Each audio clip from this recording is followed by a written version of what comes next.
Пасмурную погоду, но с отличным настроением. Белла Балхаева подает документы на лечебный факультет. Для девушки это будет уже второе высшее образование. Первое, юридическое, получила в 2016 году. Поняла, что это не ее, и после начала обучаться медсестринскому делу. А теперь хочет стать специалистом и закрепить свои знания уже в вузе.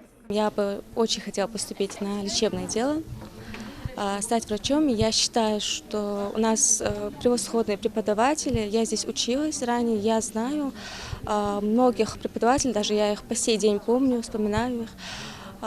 И, например, я бы не хотела выезжать куда-то в другое место поступать. Почему? Потому что, во-первых, созданы прекрасные условия для учебы. Просто, не знаю, буквально за 4 года, за 5 лет столько всего изменилось, только в лучшую сторону. Несмотря на то, что это первый приемный день комиссии, абитуриентов немало. Оно и понятно. Ингушский государственный университет по праву самый востребованный вуз в регионе. С прошлого года приемная комиссия вуза разместилась не в Гамурзиево, а в Магасе. Абитуриентов ждут здесь по будням с 9 до 6 вечера в новом здании культурно-досугового центра. Сама подача документов проходит достаточно легко. Просто нужно принести необходимые документы с необходимого перечня. И дальше мы, технические секторы, вбиваем всю информацию в базу, и все. У нас открыто 2 новых профиля. Это туризм и гостеприимство и турецкий язык.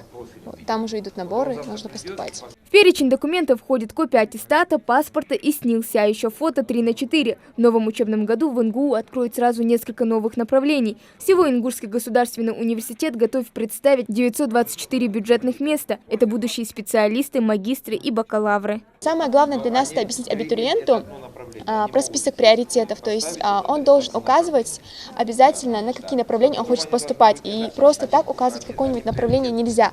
Потому что если он наугад укажет какое-нибудь направление, а программа зачислит его туда, он уже будет автоматически зачислен. То есть их приоритеты — это уже есть их поступление и зачисление. Кстати, документы на поступление можно подавать и онлайн через портал госуслуги. На месте же помогут волонтеры университета. По возможности пытаемся консультировать абитуриентов, пытаемся провожать их, работать с ними. Вот. Что насчет моих обязанностей, я перечислила их ранее.